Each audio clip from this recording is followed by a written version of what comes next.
नमस्कार, मैं कल्पना वर्मा। आप देख रहे हैं सी न्यूज पे वक्त है न्यूज बुलेटिन का। आइए नजर डालते हैं इस वक्त की बुलेटिन पे। जिले के पत्थरगढ़ ओपी क्षेत्र के किशनपुर पंचायत के सुरमाहा बजरंगी टोला वार्ड नंबर 7 में सोमवार की शाम जमीनी विवाद में एक चाचा ने अपने भतीजे विजय कुमार की गोली मारकर हत्या कर दी। विजय इंटर का छात्र था। सूचना पर पुलिस ने शव को अपने कब्जे में लेकर पोस्टमार्टम के लिए भेज दिया है। घटना के संबंध में मृतक के भाई अजय यादव ने बताया कि जमीन का विवाद पूर्व से चला आ रहा था। सोमवार की शाम दोनों पक्षों में कहासुनी हो गई और बात बढ़ने पर चाचा और उसके पुत्र ने फायरिंग करना शुरू कर दिया। गोली लगने के बाद परिजनों ने आनन फानन में पीएचसी पत्थरघट लाया गया, जहां मौजूद डॉक्टर बीके प्रशांत ने मृत घोषित किया। नाम विजय, फादर का नाम अशोक यादव।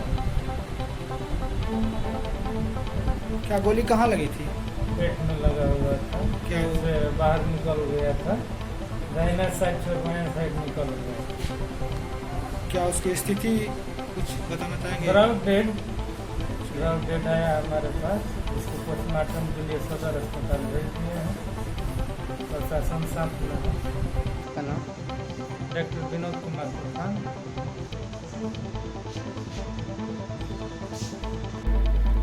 सैरसा से सीनियर संवाददाता आशीष कुमार झा की रिपोर्ट।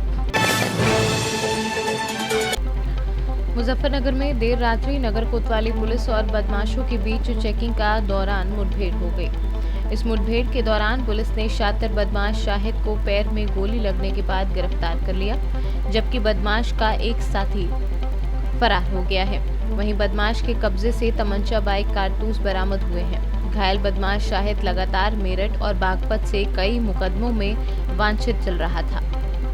देखिए, सुजड़ू चौकी इंचार्ज विनय शर्मा यहाँ पर चेकिंग कर रहे थे और इनके द्वारा जब एक मोटरसाइकिल को रोकने का प्रयास किया गया तो उसके दौरान मोटरसाइकिल पे जो चालक थे वो नहीं रुके और उन्होंने मोटरसाइकिल तेज़ कर ली। इन्होंने उसका पीछा किया, कई बार वार्निंग दी और यहाँ आकर उनके द्वारा जो बदमाश थे इनके द्वारा पुलिस पार्टी पर फायरिंग की गई। जवाबी कार्रवाई के दौरान पुलिस के द्वारा भी इसमें फायरिंग की गई, जिसके परिणाम स्वरूप इसमें एक बदमाश इसको गोली लगी है और इसको तुरंत मेडिकल के लिए भेजा गया है।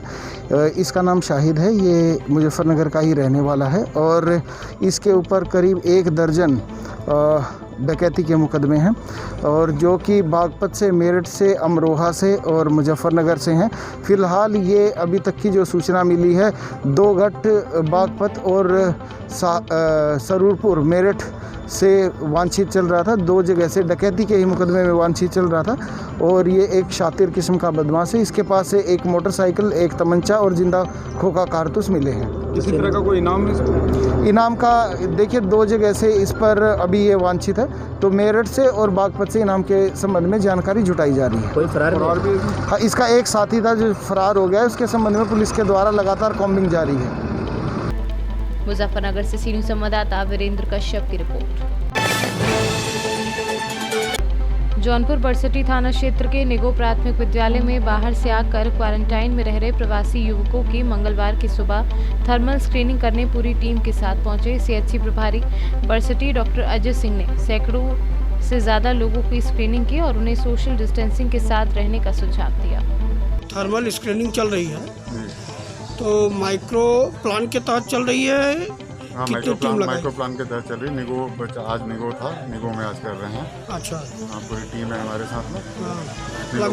लगभग यहाँ कितने लोगों को हो चुका? अब तक करीब 50 लोगों का हो चुका है। अभी काफ़ी लोग आ रहे हैं। जौनपुर से सीनियर संवाददाता इकबाल खान की रिपोर्ट।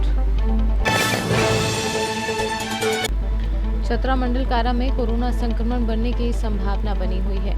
कारण ये क्षमता से 2 गुने भी अधिक बंदी है, जिससे कोरोना जैसी वैश्विक महामारी से बचाव के लिए सोशल डिस्टेंसिंग का पालन नहीं हो पा रहा है। ऐसे में जिनके परिजन कारा में बंद हैं, उन्हें भय सता रहा है कि कहीं उन्हें कोरोना ना हो जाए और वे जेल से बाहर जाने के बजाय दुनिया से ही कहीं बाहर ना हो जाए। मालूम हो कि मंडल कारा की क्षमता वैसे तो 170 बंदियों की है, परंतु यहाँ रखे जा रहे थे 750 से अधिक बंदी। कोरोना के प्रकोप को देखते हुए जिला प्रशासन ने 148 बंदी को हजारीबाग तथा 100 बंदी को धनबाद जेल स्थानांतरित कर दिया है। इतना ही नहीं, 32 बंदियों को न्यायिक आदेश पर अंतरिम तथा 12 को परमानेंट बेल पर छोड़ गया है, जब जाकर कारा में वर्तमान समय में 335 बंदी बन रहे हैं, जिनमें 323 पुरुष तथा 12 महिलाएं बंदी रह गई हैं। जेल में बहुत सारे कैदी हैं, वहाँ कोरोना कहीं फैल न जाए, इसी कारण हम लोग भयभीत हैं। हम लोग के प्रशासन से मांग है कि छोटो मोटे केस में फंसे बंदियों को बेल दिया जाए। के अंदर क्राउडिंग बहुत ज़्यादा ना हो और जेल के अंदर भी इस कैदियों को भेजा गया है, ट्रांसफ़र किया गया है और धनबाद जेल में 75 लोगों को यहाँ से ट्रांसफ़र किया गया है। जेल में एक इनिशिएटिव लिया गया है, हमारे कारा अधीक्षक जो हैं वो मौजूद हैं इस प्रेस कॉन्फ्रेंस में। तो जेल के कैदियों द्वारा वहाँ पे कपड़े से मास्क बनाने का प्रयास किया गया है, शुरुआत की गई है और अभी तक 250 से ज़्यादा अभी तक मास्क उन लोगों ने बना दिए हैं। जेल के अंदर है कि कपड़े से सिल के उन्होंने खुद बनाया है और बाकी इसके अलावा जो हमारे पास सैनिटाइजर्स थे, हमारे पास जो N95 मास्क थे वो 100 piece, triple layer mask 300 piece, hand gloves 600 piece, sanitizer 150 piece, साबुन कई सारे, ये सारे हमने जेल के कैदियों के लिए ये सामान जेल के अंदर ही उपलब्ध कराया है, जिसकी वजह से जेल के अंदर भी किसी तरीके का कोई भी कोरोना वायरस का खतरा जो है उससे निपटने की सारी तैयारी हो। तो ये सारी चीज़ें सर, जेल की क्षमता अभी कितनी है सर? और जेल की क्षमता इस टाइम पे हमारी 170 है, लेकिन इस टाइम पर हमारे पास 335 लोग रह रहे हैं। ये एक टाइम पर हमारे पास 700 साढ़े 700 तक चले गए थे लोग, लेकिन उनको धीरे धीरे कम करके अलग अलग कुछ लोगों को जो है हजारीबाग जेल शिफ्ट किया गया, कुछ लोगों को धनबाद जेल शिफ्ट किया गया और जो जिस तरीके से कुछ इंटरिम बॉन्ड पे 32 से नॉर्मल बेल पे भी 12 लोग गए हैं। तो इस तरीके से और बीच में पहले भी हम उनको हजारीबाग जेल भेजते रहे। तो आज की डेट में 170 की सेंक्शन इस टाइम तक, उसके अगेंस्ट में 335 कैदी। झारखंड से सीनियर संवाददाता शाफाद अंसारी की रिपोर्ट। सिमरिया पुलिस ने शीला ओपी के मेरमगड़ा गांव में छापेमारी कर टीएसपीसी का एक हार्डकोर सब जोनल कमांडर दशरथ गंजू को गिरफ्तार किया है। सब जोनल कमांडर चतरा जिले के विभिन्न थाना क्षेत्र के दर्जन भर गंभीर मामलों का वांछित अभियुक्त है। पुलिस को इसकी लंबे समय से तलाश थी। आज जो टीपीसी का जोनल कमांडर पकड़े हैं उसके बारे में क्या कहना चाहेंगे आप? कल दिनांक 17/5/2020 को पुलिस अधीक्षक छपरा को सूचना मिली कि ये दशरथ गंजू जो इसका उपनाम ये सिमरिया थाना क्षेत्र और अपने सब जोन क्षेत्र में भ्रमणशील है और पहला कारोबारी का मालिक और कुछ लोगों को धमकी देकर के लेवी वसूली का प्रयास कर रहा है। और इसकी छापामारी के लिए झारखंड जगुआर का साइट 34 और साइट 40 का टीम को गठन किया गया और उनके पदाधिकारी कर्मी को लगाया गया और त्वरित कार्रवाई करते हुए इसको छापामारी कर उसको गिरफ्तार किया गया।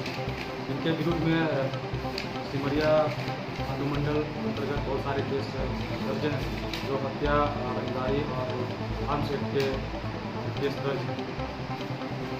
क्या कुछ सामान भी बरामद, हथियार बरामद? इनके पास से अभी कुछ बरामद भी नहीं हो पाया। हम लोग प्रयास कर रहे हैं कि पूछताछ करके कुछ बरामद। चतरा से सीनियर संवाददाता शाफाद अंसारी की रिपोर्ट। इस वक्त की न्यूज बुलेटिन में फिलहाल इतना ही। बाकी देश और प्रदेश की तमाम बड़ी खबरों के लिए बने रहिए सी न्यूज के साथ। हर खबर आपके साथ, आपके हाथ।